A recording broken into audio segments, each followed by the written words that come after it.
esta presentación sobre las ecuaciones de Lorentz, que es el tema de la presentación, que fueron introducidas en el año 1963 con el propósito de presentar un modelo muy simplificado del fenómeno de convección atmosférica. La convección en un fluido es el transporte de calor entre diferentes zonas del fluido con diferentes temperaturas. El modelo de Lorentz era, como digo, muy simplificado. Su atmósfera consistía simplemente en una lámina vertical bidimensional que se calentaba por debajo y se enfriaba por encima. En sus ecuaciones, los coeficientes sigma, r y b se interpretan como parámetros y corresponden respectivamente al número de Prandtl del fluido, al número de Rayleigh, y el tercero, b, está asociado al tamaño del fluido. Y las variables x1, x2 y x3 no son variables espaciales, se corresponden con la intensidad de la convección y con la variación horizontal y vertical de temperaturas. La teoría elemental de las ecuaciones de Lorentz se puede encontrar en muchos sitios, por ejemplo en el libro de Hirsch, Smail, de Vaney, en el libro de Sparrow. Por teoría elemental entiendo el estudio de los puntos estacionarios, la estabilidad de los puntos estacionarios, las bifurcaciones, aunque no todas las bifurcaciones son elementales, como veremos aquí, e incluso la demostración de que existe un atractor global, que fue establecida por el propio Lorentz utilizando funciones de Lyapunov.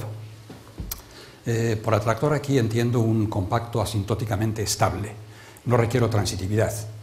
El atractor de Lorentz, que no es el atractor global, aunque ha habido confusiones en la literatura, está contenido propiamente en el atractor global, ese sí que es transitivo, pero no el atractor global. Lorentz estudió sus ecuaciones para valores muy concretos de los parámetros, que se llaman valores clásicos, y a partir de él muchos autores han fijado dos parámetros, en concreto sigma y b, y dejado variar el tercero, r, que es el número de Rayleigh. La evolución del fluido, entonces, se puede resumir en algunos rasgos importantes. El parámetro r, para valores menores o iguales que 1, para estos valores el origen es un atractor global. Sin embargo, para r igual a 1 tiene lugar una bifurcación, que se llama bifurcación Pitchfork, donde el origen deja de ser estable, pasa a tener, sin embargo, una variedad estable, una superficie de puntos atraídos, y una variedad inestable de dimensión 1, una curva con dos ramas de puntos que son repelidos por el origen. Ese fenómeno tiene lugar justamente ahí, en el valor r igual a 1 para la bifurcación Pitchfork. Como consecuencia de esta bifurcación se crean dos nuevos puntos estacionarios que son estables, son atractores locales entre el valor 1 y el valor 24,74.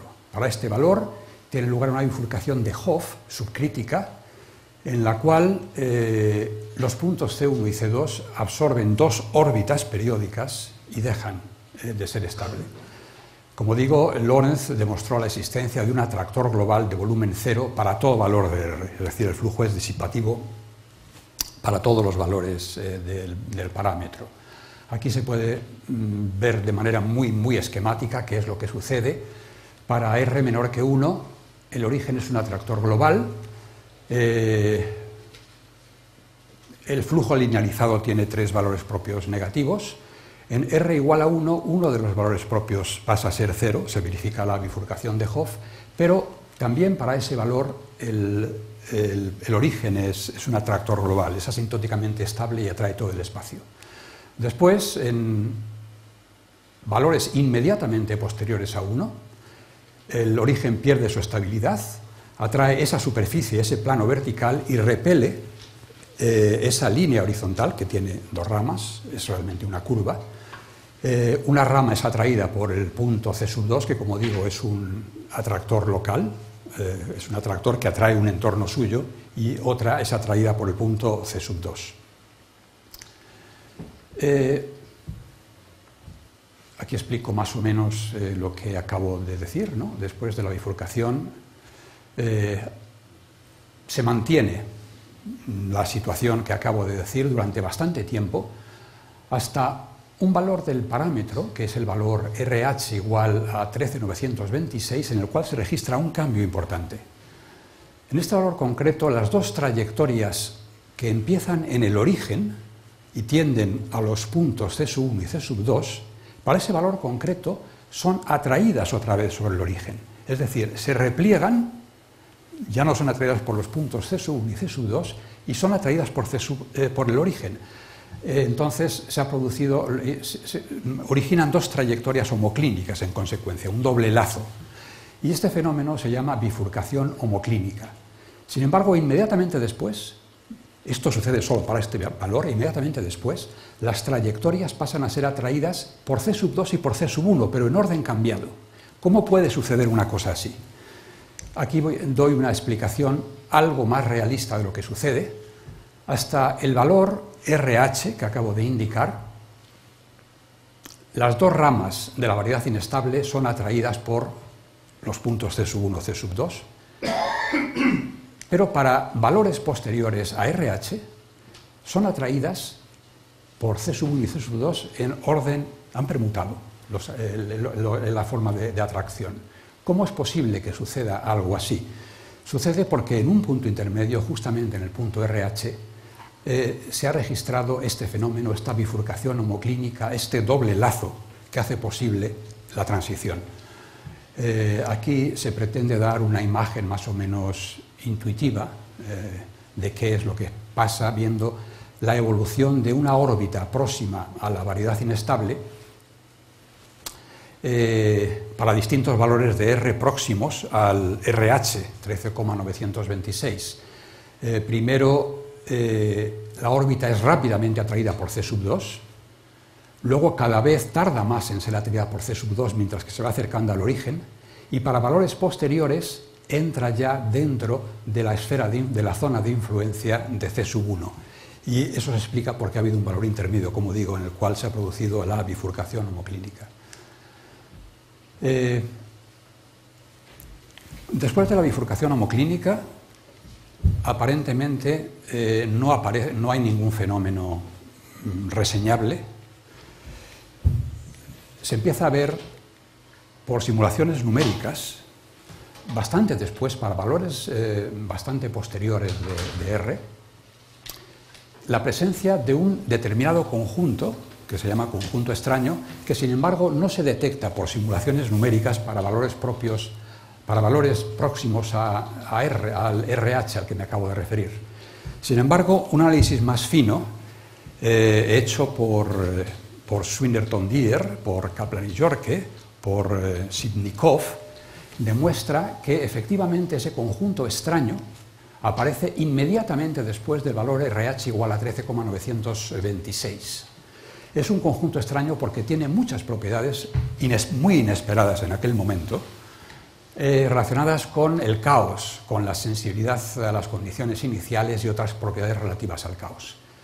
También es muy interesante topológicamente este conjunto porque tiene una cantidad infinita de órbitas periódicas que han sido estudiadas desde el punto de vista de la teoría de nudos. Están representadas muchísimas familias de nudos hiperbólicos ahí y han sido estudiadas por estos dos topólogos, Biermann y Williams. La demostración de la existencia de este atractor, de este conjunto extraño, que no es un atractor, de momento no es un atractor, va a evolucionar y se va a convertir en el atractor de Lorentz, pero de momento no es un atractor. Ha sido establecida, como digo, por los autores que he mencionado, utilizando secciones planas, secciones de Poincaré del flujo. Entonces ahí la intersección del conjunto extraño con esa sección de Poincaré es un conjunto de Cantor que tiene una dinámica discreta muy interesante. En este momento se origina una nueva etapa en la evolución del fluido que es un régimen transitorio que se llama régimen de preturbulencia, que ha sido estudiado por varios autores, por ejemplo por Rouel, Takens, Kaplan y Yorke, y actualmente desde otro punto de vista está siendo estudiado por el profesor San Juan y su equipo. Probablemente hablará de esto, o se referirá, bueno, a algo parecido, o es cercano a esto, en todo caso, ¿no? Bien, a partir de aquí la cosa es muy complicada y no tengo tiempo disponible para explicarla ni tan siquiera someramente. De manera que me voy a restringir a señalar nuestras aportaciones a este tema que han sido realizadas con mi alumno Héctor Barge y con mi también antiguo alumno Antonio Giraldo, tristemente fallecido. Y esto es lo que voy a poder hacer aquí, no puedo explicar otras cosas, no hay tiempo para ello, ¿no? Expondré nuestras aportaciones al estudio del atractor de Lorentz, de las ecuaciones y de la evolución del conjunto extraño, y después enunciaré 3 teoremas que son de carácter mucho más general, inspirados por estos resultados. Nuestras aportaciones a las ecuaciones de Lorentz propiamente dichas se condensan en esto. En primer lugar, después de la bifurcación homoclínica, el lugar que estaba ocupado por el doble lazo, en su lugar aparecen estos conjuntos extraños que son conjuntos compactos, invariantes, aislados, que definen algo que es un concepto central en la teoría del índice de Conley, pero que tampoco tengo tiempo para explicar. Es un concepto técnico que se llama continuación. Hay una continuación en el sentido del índice de Conley del doble lazo homoclínico en esta familia de conjuntos extraños que han aparecido. O sea que es un término técnico perteneciente a esta teoría de Conley, y esa continuación tiene buenas propiedades topológicas. En concreto, es continua en la métrica de Hausdorff, justamente para el valor problemático, para el valor en el que se registra la bifurcación. Hay otro concepto de la teoría del índice de Conley, que es el índice cohomológico de Conley.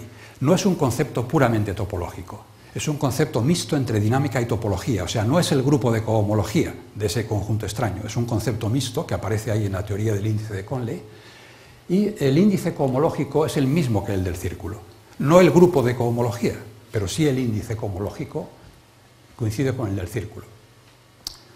Si nos restringimos a la dinámica del atractor global, ese conjunto extraño está dentro del atractor global y además es un repulsor para esa dinámica restringida del atractor global, no para todo el espacio, para R3, sino solo dentro de la dinámica restringida al atractor global. Es un repulsor y además existe una descomposición atractor-repulsor de este atractor global, donde el atractor son los dos grupos, los dos puntos C1 y C2 a los que me he referido anteriormente. Pero a su vez, estos conjuntos extraños tienen una dinámica interesante, una dinámica propia, en la cual se registra dentro de ellos también otra descomposición atractor-repulsor. El origen es un atractor y un subconjunto suyo formado por aquellas trayectorias que no terminan en el origen y que están contenidas en el conjunto extraño sería el repulsor. Este conjunto LR es caótico y es además la suspensión de una herradura de Smail, que tampoco puedo decir lo que es, pero no tengo tiempo. El conjunto extraño no es suspensión de herradura de Smail, como se ha leído a veces en la literatura, es una cosa equivocada, pero ese conjunto LR formado por las órbitas que no terminan en el origen, ese sí que es la suspensión de una herradura de Smail, que aparece justamente en la sección de Poincaré, en la sección plana, cuando se estudia la dinámica del conjunto de Cantor. Esa es la manera concreta en la que aparece la herradura de Smail. Desde el punto de vista puramente topológico, los conjuntos extraños KR tienen la cohomología de la figura 8. Esto es interesante, tienen el índice cohomológico de un círculo, pero la cohomología de la figura 8, del doble lazo. Y finalmente hemos calculado las ecuaciones de Morse de las distintas descomposiciones que tienen lugar durante todo el proceso anterior. Las ecuaciones de Morse relacionan propiedades, si se tiene un atractor, y ese atractor tiene una dinámica interna, tiene ciertos conjuntos invariantes que se llaman conjuntos de Morse. Entonces las ecuaciones de Morse relacionan las propiedades topológicas del atractor con las propiedades topológico-dinámicas de los conjuntos de Morse que están dentro del atractor, de esos conjuntos invariantes. Esta descomposición atractor-repulsor a la que acabo de referirme deja de existir para un valor concreto, para el valor 24, R igual a 24,06. Ahí las dos ramas de la variedad inestable del origen, que eran atraídas por los puntos C1, C2, se repliegan y son absorbidas por el conjunto extraño. Es decir, dentro de KR hay ahora dos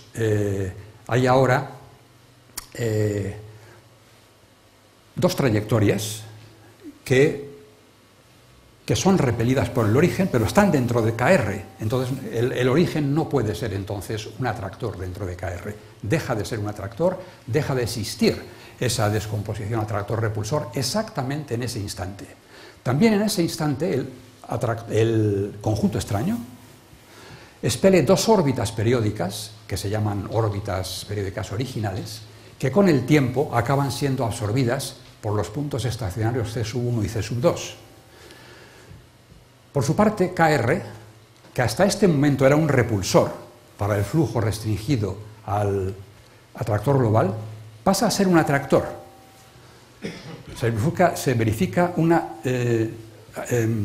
bifurcación repulsor-atractor.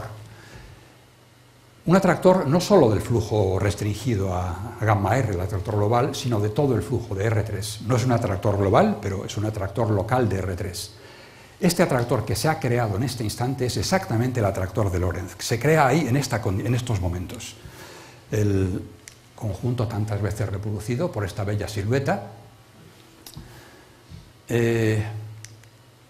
Aquí se ve como una de las órbitas periódicas expelidas por el conjunto extraño va acercándose más y más y más al punto C2, que sigue siendo un atractor, hasta que acaba siendo absorbida por él en una bifurcación de Hopf subcrítica.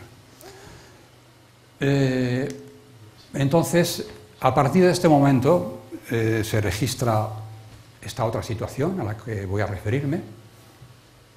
Nuestras contribuciones son las siguientes. El atractor de Lorentz es el resultado de esta bifurcación repulsor-atractor a la que acabo de referirme. Hasta el valor 24,06 había un conjunto extraño que era un repulsor dentro del atractor global, y para valores inmediatamente posteriores es un atractor que es el atractor de Lorentz. O sea que es el fruto de una bifurcación. Además, en ese preciso instante, en el valor R igual a 24,06, el atractor global tiene entonces una descomposición repulsor-atractor, donde el repulsor es el K sub R y el atractor está formado por esos dos puntos críticos, C1 y C2, que son atractores locales, como acabo de decir. Sin embargo, para el valor R igual a 24,74, las dos órbitas periódicas originales son absorbidas por C1 y C2 mediante una bifurcación de Hopf, como acabo de decir, y el par que antes, esto está, no está explicado aquí, el par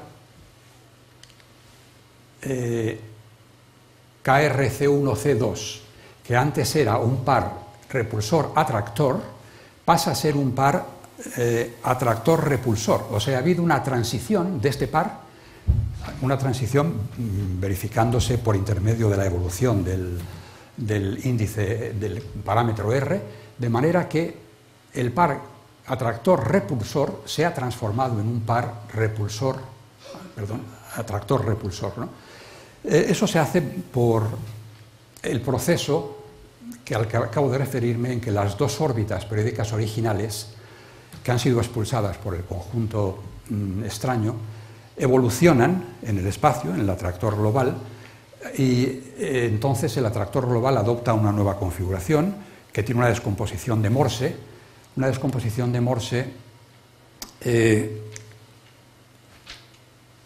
a la que me refiero aquí, en la cual el atractor es K sub R, conviven dos atractores, KR, C1 y C2, y R es el repulsor en este caso, ¿no? Lo que hemos hecho ha sido entonces calcular las diferentes ecuaciones de Morse que se van obteniendo a lo largo de todo este proceso asociadas a estas descomposiciones a las que acabo de referirme. Hay otra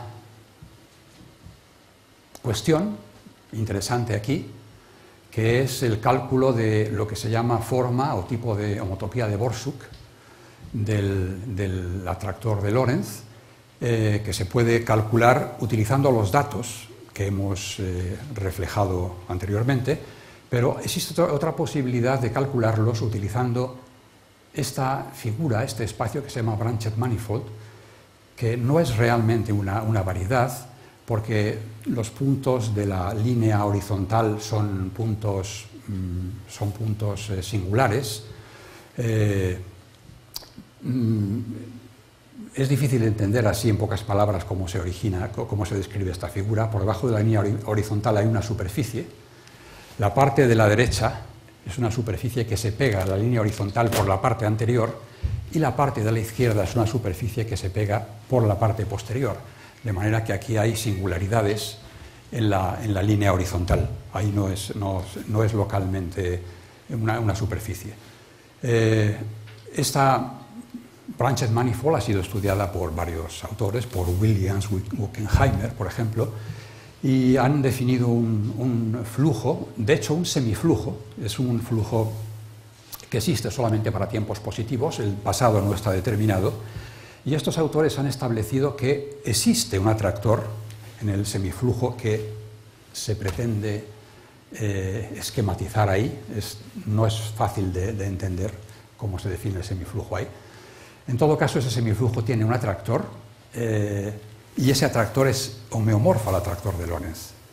Lo han probado Wuckenheimer y Holmes. Utilizando entonces este semiflujo, se puede calcular fácilmente el tipo de homotopía de Borsuk del atractor de Lorentz, que resulta ser exactamente también el tipo de homotopía de la figura 8.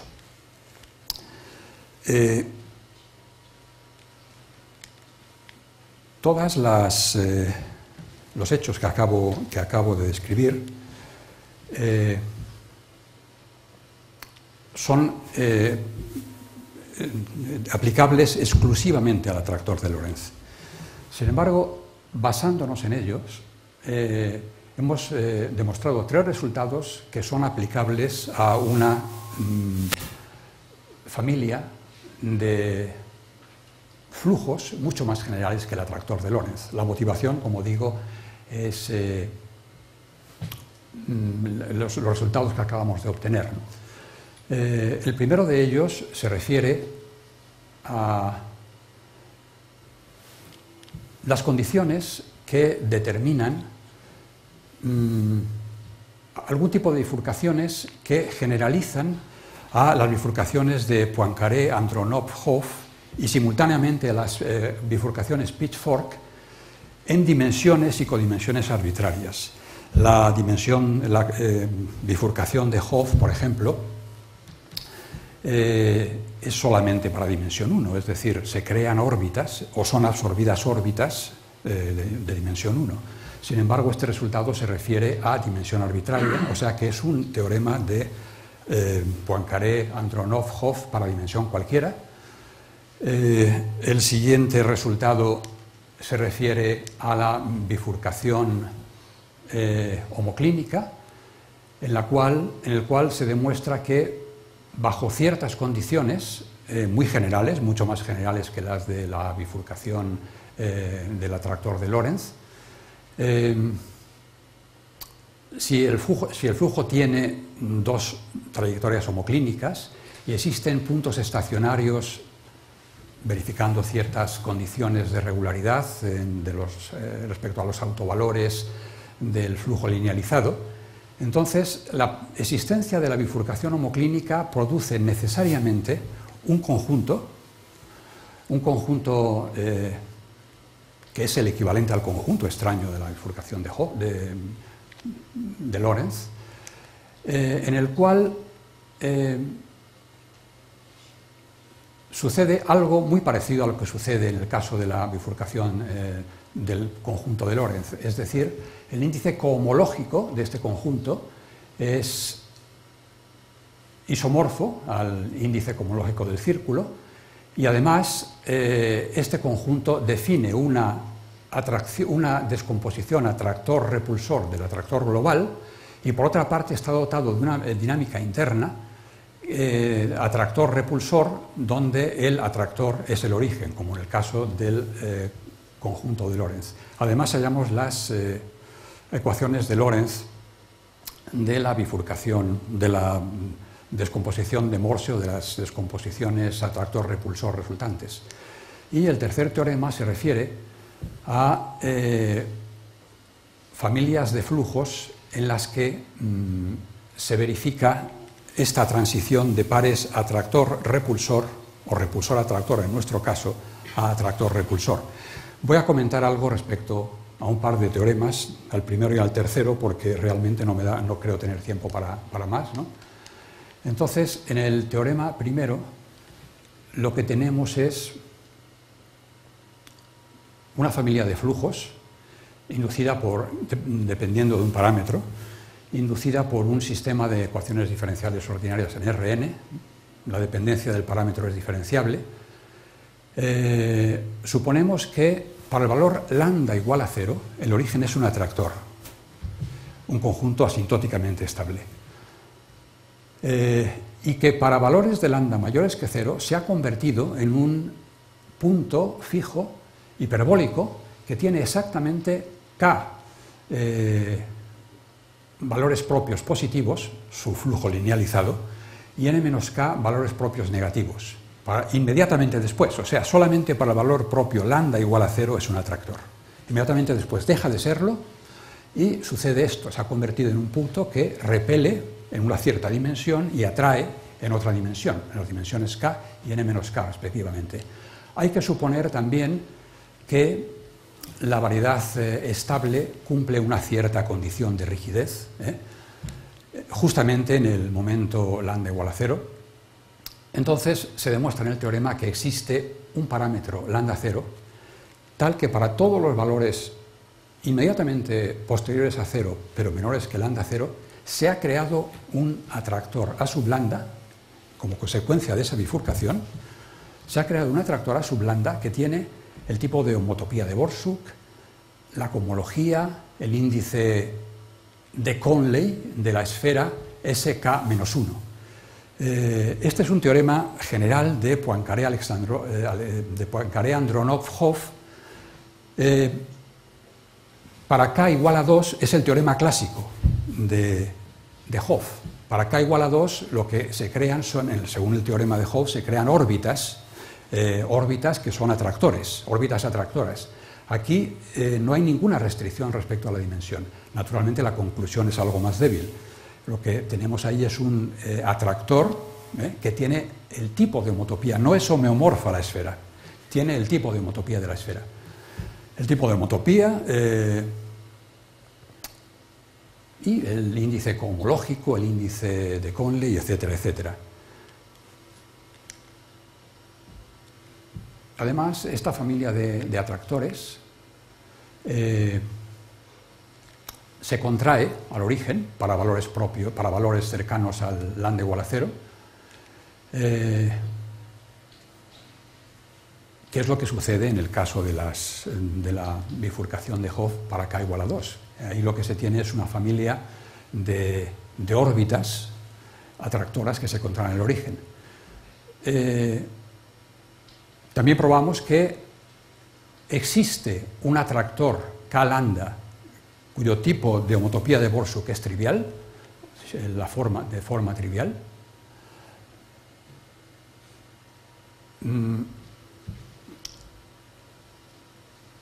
De manera que se registra, como en el caso de la bifurcación del sistema de Lorentz, que el atractor A sub lambda que ha sido creado y el origen suponen una descomposición atractor-repulsor de este atractor K sub lambda, que es el que juega el papel del atractor global en el caso del sistema de Lorentz.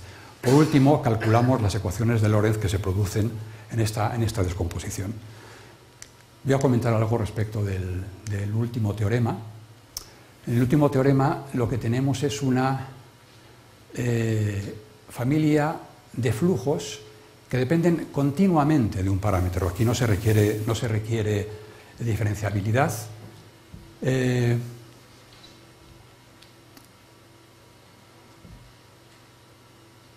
Entonces,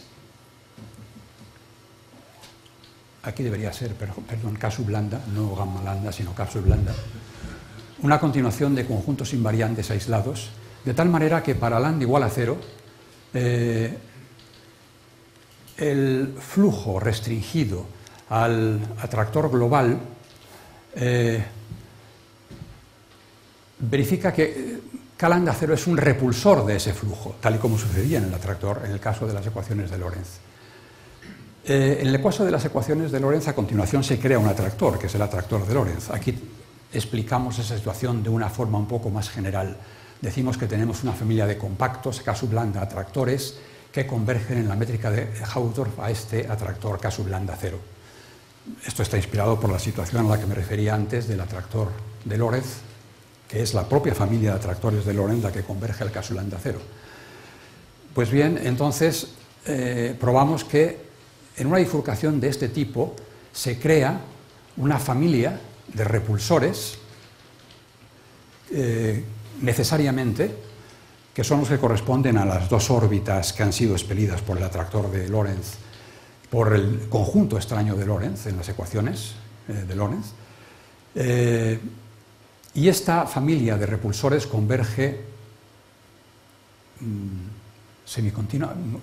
superiormente, semicontinuamente al atractor, al repulsor K lambda 0, que es el repulsor que origina todo el proceso.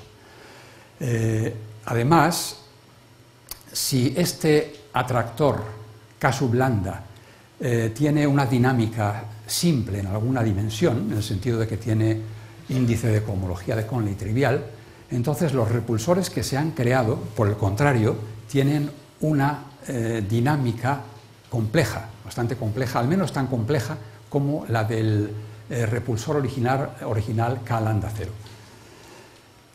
En el caso de que, bueno, calculamos todas las ecuaciones de Morse relativas a esta situación y en el caso en que esta evolución culmine, como en el caso del atractor de Lorentz, en que la familia de repulsores acaba siendo absorbida por dos atractores, que son los puntos C1 y C2 en el caso de las ecuaciones de Lorentz, entonces calculamos las ecuaciones de Morse de todas las situaciones, de todas las configuraciones que se verifican en este proceso. En concreto, ecuaciones de Morse del par repulsor-atractor original, ecuaciones de Morse del par repulsor-atractor final y ecuaciones de Morse de las configuraciones intermedias con los conjuntos repulsores estos que se han creado, llegándose a la conclusión de que la situación intermedia de la evolución es una especie de promedio de la situación final y original del proceso. Bien, y creo que esto es todo.